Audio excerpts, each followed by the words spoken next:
Entonces, ¿qué hacer cuando el enemigo ataca a la unidad? Este pasaje, hermanos, de la Biblia nos habla de David. David, hasta este momento, después de haber matado al gigante Goliat, que todos conocemos la historia del primer libro de Samuel, capítulo 17, después de haber matado a Goliat, durante los primeros años de su reinado, cuando ya era rey, había ascendido al rey como rey, él no había tenido mayores consecuencias o mayores problemas con los filisteos. La Biblia dice que cuando fue perseguido por Saúl, porque el haber tenido una victoria en contra de Goliat, haber matado a Goliat, haber vencido a los filisteos de ese tiempo, le causó un serio problema con Saúl. Ya todos sabemos que Saúl comenzó a sentir celos, porque cuando David regresó de matar al filisteo, todas las mujeres cantaban un coro donde decía: Saúl mató a sus miles y David a sus 10,000. Esa era una figura retórica que nos enseña no exactamente que era la cantidad, sino era una figura que nos enseña que David había tenido mejor éxito, mejor victoria que Saúl. Entonces Saúl comenzó a tener celos terribles en contra de David, y comenzó a perseguirlo. David se iba a una ciudad, lo perseguía; se iba a otra ciudad, lo perseguía; se escondía en una cueva, lo perseguía. Donde quiera que David se escondía, tuvo que dejar su casa, su familia, y Saúl lo buscaba para matarlo. Pero dice la palabra de Dios que los filisteos se mostraron amigables con David después de haber tenido esa derrota por él. Se mostraron amigables, tal vez no amigos, pero amigables, porque para ese tiempo había dos reinos: el reino de Israel y el reino de Judá. Entonces dice la palabra de Dios que el pueblo estaba dividido, y Saúl era el rey de Israel y David llegó a ser el rey de Judá.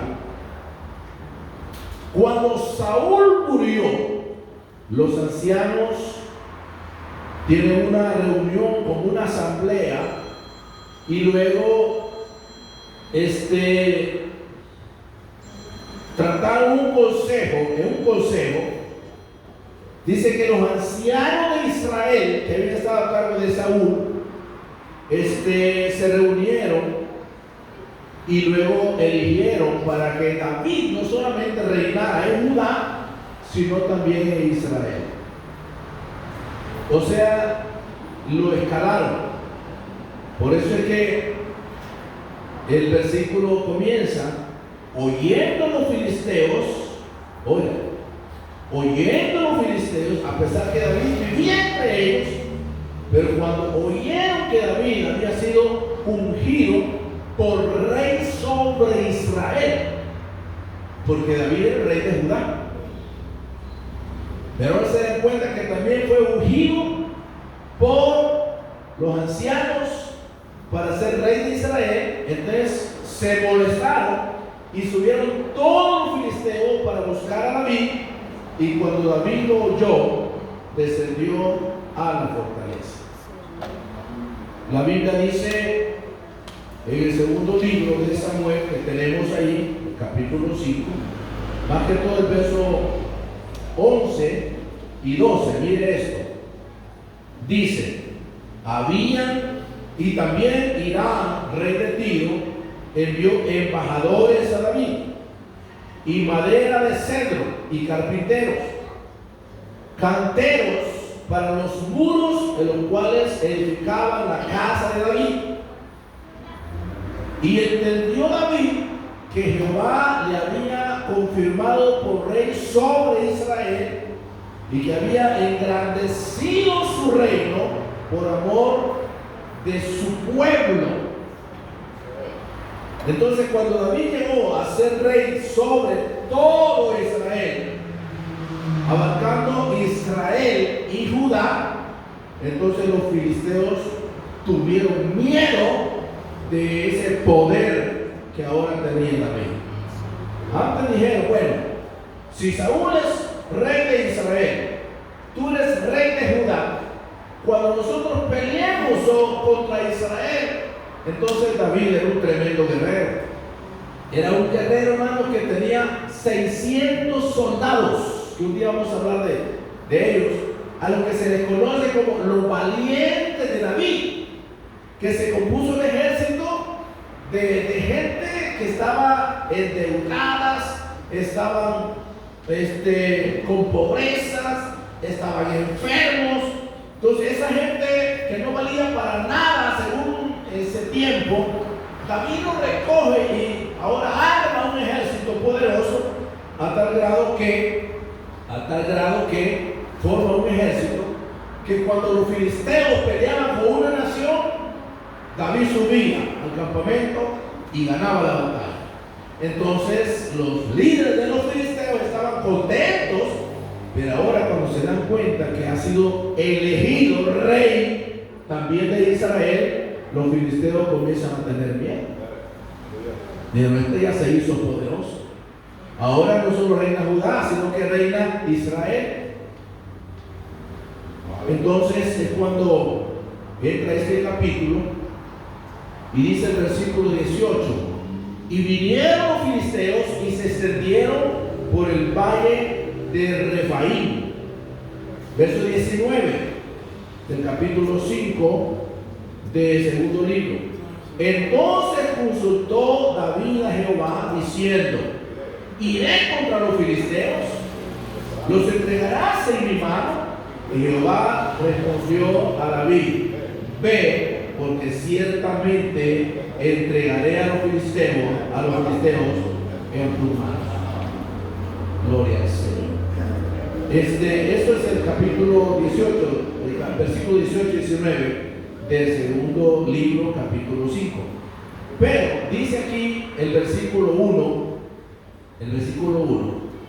vinieron todas las tribus de Israel a David en Hebrón y hablaron diciendo: hemos aquí hueso tuyo y carne tuya somos. Verso 2: aún antes de ahora, cuando Saúl reinaba sobre nosotros, eras tú quien sacabas a Israel a la guerra y lo volvías a traer. Además, esto es importante, Jehová te ha dicho: tú apacentarás a mi pueblo Israel y tú serás príncipe sobre Israel. Lo que quiero decir, hermano, que lo que le causó temor a los filisteos es que ahora la nación ya no estaba dividida. Ya no era Judá, David y Judá, Saúl e Israel, sino que ahora David sería el rey sobre Judá y sobre Israel. Y cuando ellos sintieron que David había tenido más fuerza, más poder, más unidad, entonces los filisteos vinieron para armarse y atacar. Porque vieron que Judá e Israel ya no estaban divididos.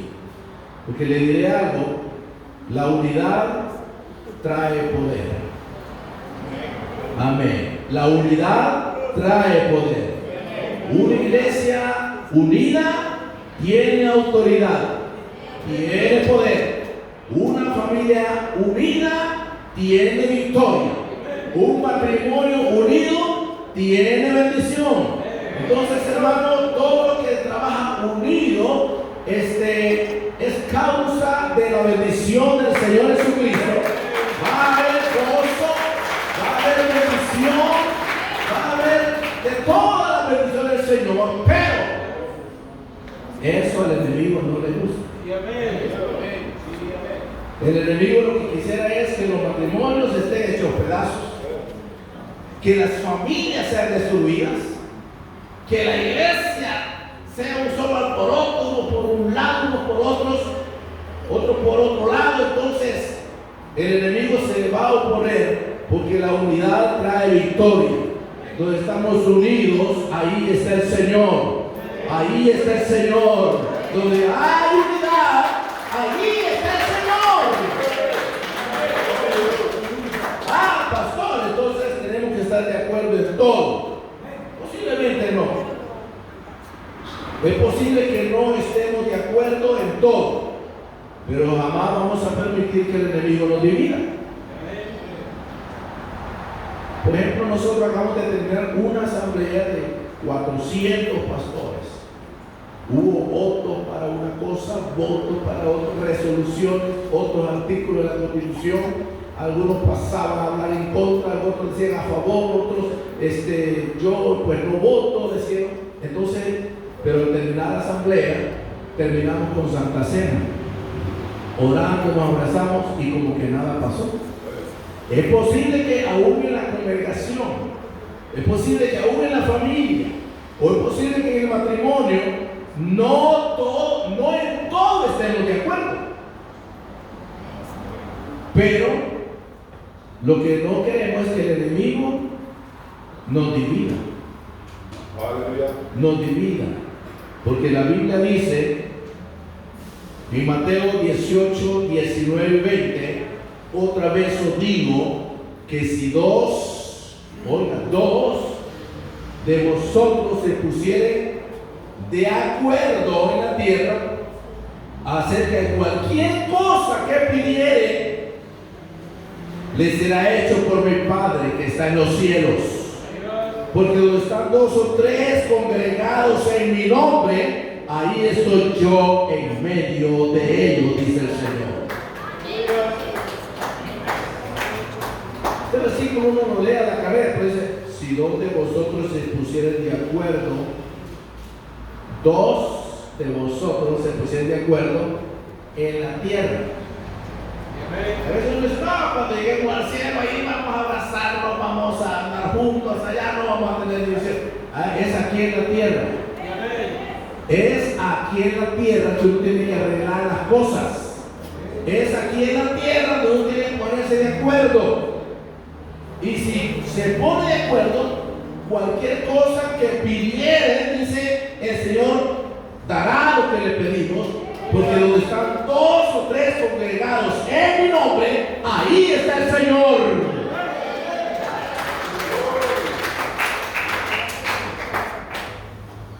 Cuando los filisteos se dieron cuenta de esa unidad y del poder de David, vinieron para atacar.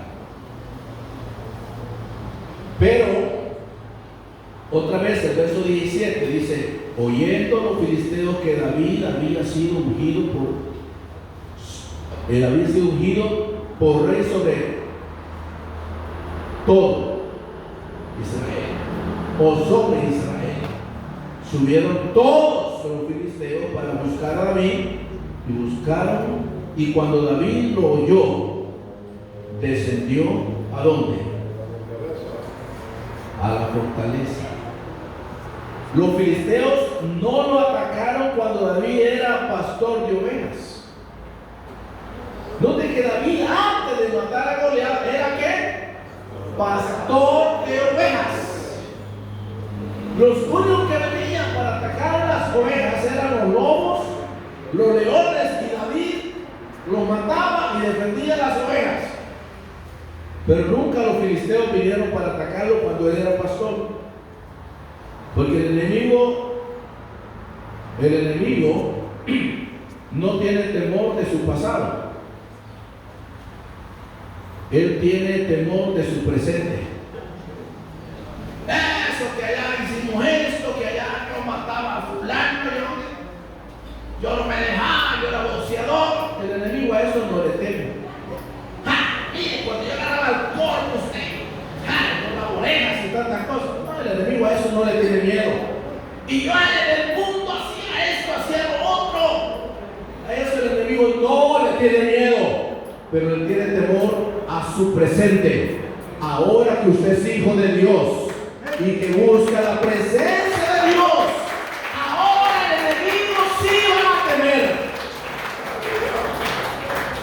Mayormente cuando ve que alguien crece espiritualmente, el enemigo se va a oponer. Muchas gracias, hermano Edwin.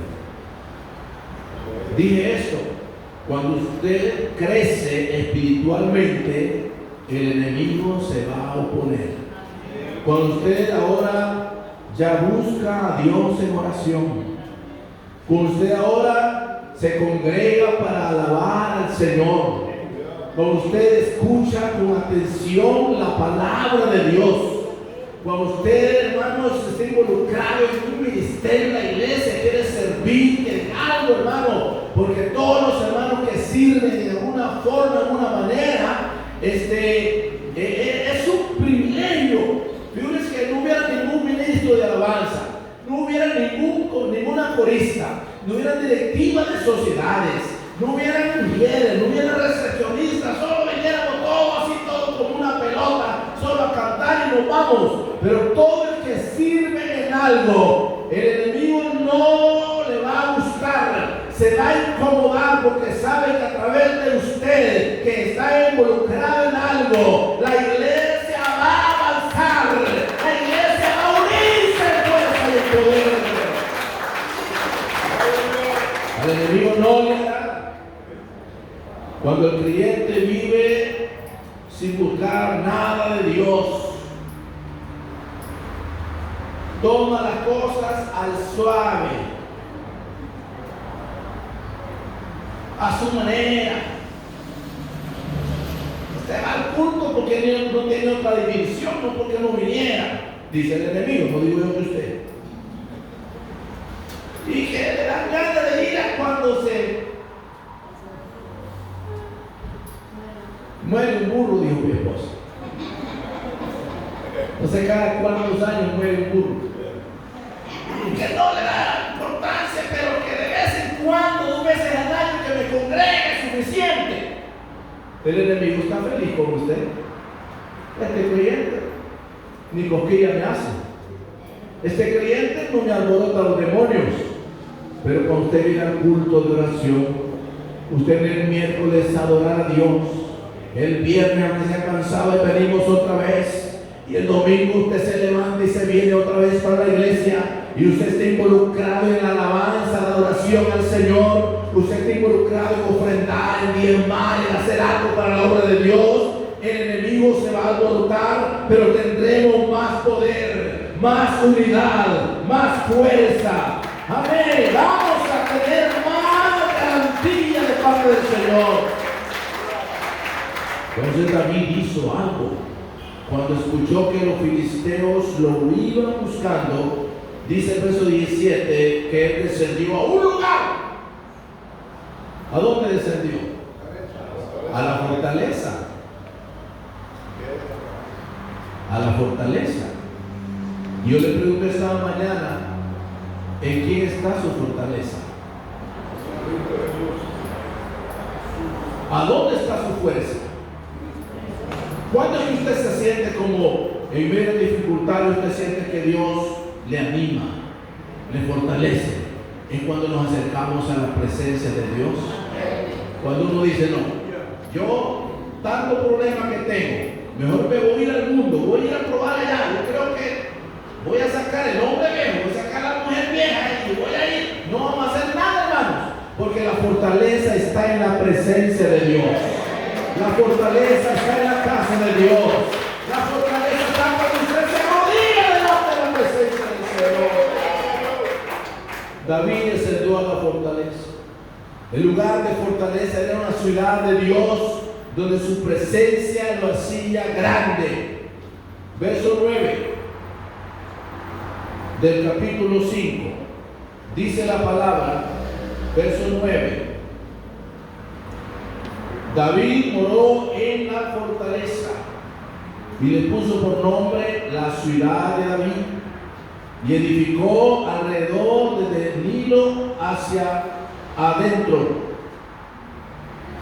Y David iba, número 1, adelantando. Número 2, engrandeciéndose.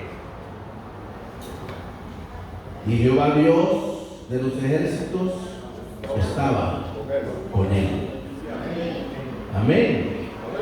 Había 3 cosas en la fortaleza. Número 1, David iba adelantando. Esto es avance. Es decir, que el diablo, hermano, puede querer detenerlo. El diablo lo va a atacar. No somos inmunes, no importa quiénes somos. El enemigo siempre se va a oponer. El enemigo siempre va a atacar. Pero si nos vamos a la fortaleza, a la casa de Dios, vamos a adelantar, vamos a avanzar, vamos a seguir creciendo en la presencia de Dios y seguir engrandeciendo, porque solo la presencia de Dios engrandece a los hijos suyos. ¿Queremos ser grandes? Solamente Dios nos engrandece. Sin Dios, hermano, nosotros no valemos ni un centavo. El valor que tenemos es por la presencia de Dios. Dios nos ha hecho valerosos. Dios nos ha hecho hijos suyos. Y lo más importante, Dios estaba con él. Pero David dijo, esto está serio. Tengo que hacer algo. Entonces el verso 19 dice que David hizo algo. Consultó a Dios. Entonces dice, consultó David a Jehová, diciendo, iré contra los filisteos, los entregarás en mis manos. Y Jehová respondió a David, ve, porque ciertamente entregaré a los filisteos en tu mano. Diga David, consultó a Dios antes de actuar. David no se fue así de pecho, que yo soy tremendo guerrero, tengo 600 hombres y ahora tengo todo Israel, así que adelante, vamos. No, le dijo, Señor, ¿los persigo o no? David ya tenía experiencia militar, pero no confió en su experiencia. Consultar a Dios fue la primera reacción, no su último recurso. Porque una vez se deja de último, el Señor, ya hice esto, hice lo otro, hoy sí voy a orar mejor. Ya vi que no me sale nada de otra cosa. No. Consultar a Dios debe ser lo primero. Antes de toda decisión hay que consultar a Dios. Antes de tomar un trabajo hay que consultar a Dios. Antes de prender un negocio hay que consultar a Dios. Antes de dejar su trabajo por otro trabajo, consulte a Dios si le conviene. Antes de tener una vez de arroz con leche, consulte a Dios si lo va a vender. Y Dios le dará la dirección correcta. Hay que tomar en cuenta a Dios en todo lo que hacemos. Hay que buscar a Dios con humildad antes de tomar decisiones. Como familia, en su trabajo, Señor, ¿lo hago o no lo hago? Porque si no consultamos a Dios, vamos a hacer solamente lo que sentimos de nosotros mismos y podemos fracasar. La victoria viene cuando obedecemos a lo que Dios dice. Dios le dijo a David, vaya tras ellos, sígalos, y lo va a vencer.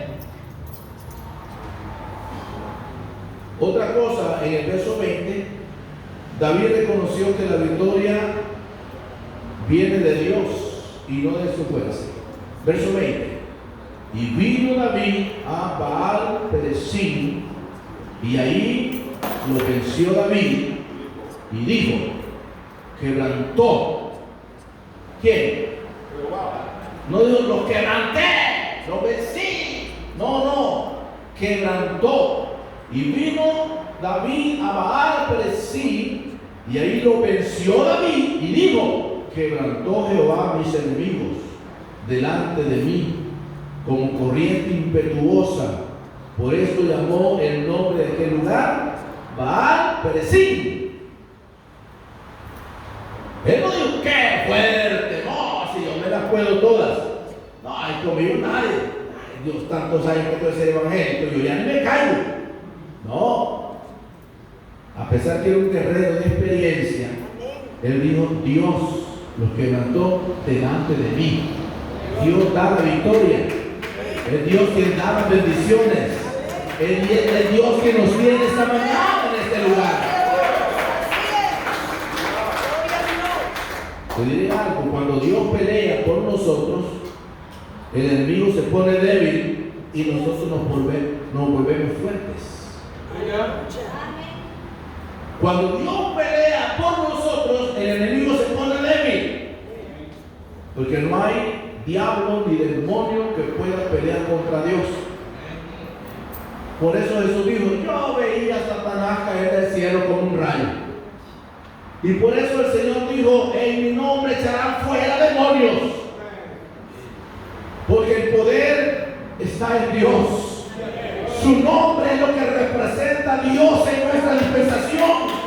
Y si invocamos el nombre de Jesús, Dios nos dará la victoria.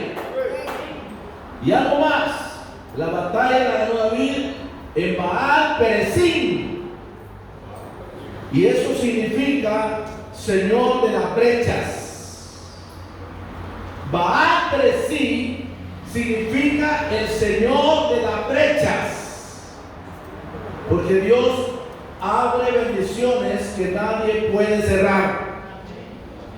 Dios sigue siendo experto en abrir caminos donde nadie puede abrir, sanidades que nadie puede hacer, milagros que nadie puede obrar. Él puede abrir caminos aún en el mar. Él abrió un camino, una autopista en el Mar Rojo, cuando los israelitas llegaron al Mar Rojo y los egipcios venían tras ellos, y los egipcios venían con los mejores carros, los mejores caballos, los mejores jinetes, las mejores armas. Dios abrió un camino dentro del mar, y los hijos de Israel pasaron el mar en seco para la gloria de Dios, porque Dios abre el camino donde nadie puede abrir. Baal-perazim, Dios resuelve problemas que nosotros no podemos resolver. Por último, y esto es bien delicado, hermanos, lo que le voy a decir, versos 22 y 25. Oiga esto, versos 22 al 25. Y los filisteos, volvieron a venir. Dios los derrota en Perazim, se va. De ahí vuelve y se los quebrantó Jehová. Y de repente dicen los filisteos: vamos otra vez. Volvieron a venir. Los filisteos volvieron a venir y se extendieron en el valle de Refaim. Y consultó David a Jehová. Él le respondió: hoy no vayas, hoy no subas. Ahora rodéalos y vendrás a ellos enfrente, de las balsameras. Y cuando oigas ruido como de marcha por las copas de las balsameras, entonces te moverás, porque Jehová saldrá delante de ti a herir el campamento de los filisteos. Y David lo hizo así, como Jehová se lo había mandado, e hirió a los filisteos desde Geba hasta llegar a Geser. La primera vez Dios le dijo: vaya, síganos, peleen, pero cuando regrese, denme la gloria. Y David lo hizo, y los filisteos se van derrotados, y de repente se vuelven otra vez, porque el enemigo siempre vuelve, hermanos. Vencer una prueba no significa toda la victoria. Usted, hermanos, los creyentes somos soldados de Jesucristo, y tenemos el poder de Dios sobre nosotros, y tenemos la armadura de la palabra de Dios y la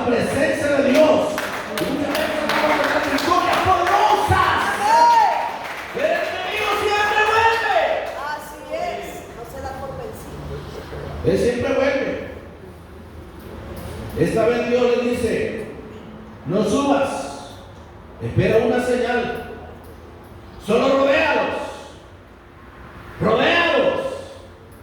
Y cuando oiga ruido como de caballos, oiga ruido tremendo, es porque yo estoy peleando. Y después venga, y entonces los van a hallar derrotados. Cada situación tiene una salida, pero a veces no es la misma manera. La oración es poderosa, pero muchas veces hay que acompañarla con ayuno y oración.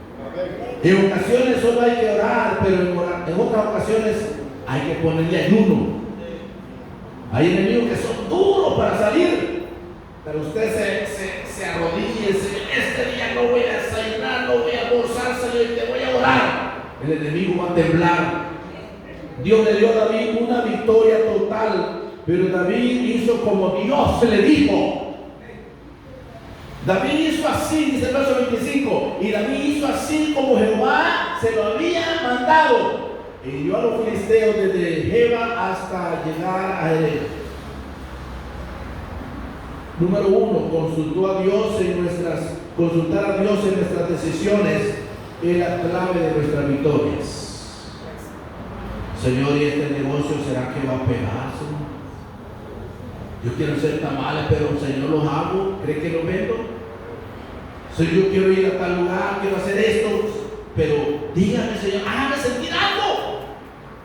Aunque el enemigo es el mismo, puede regresar con diferentes estrategias. Si hacemos como Dios dice, es una señal de obediencia a Dios, y quien va a pelear por nosotros es Dios. Y si Dios con nosotros, ¿quién contra nosotros? Si Dios pelea por nosotros, ningún enemigo será más fuerte que nosotros, porque el poder no está en nuestra fuerza, en nuestra capacidad, en nuestra inteligencia, en nuestra sabiduría. Es que yo soy sabio, soy el más inteligente de la iglesia. Esto no consiste en inteligencia, consiste en la unción de Dios sobre nuestras vidas. Esto no consiste en ser sabio, consiste en la presencia de Dios que está reposando en la vida de cada creyente, lleno del poder de Dios. Hay algo importante en esta escritura, y estoy terminando. Los filisteos eran los enemigos más poderosos de Israel desde el tiempo de los jueces. ¿Ustedes se acuerdan cuando Sansón tuvo que matar 1000 filisteos con una quijada de asno? Desde ese tiempo los filisteos han sido enemigos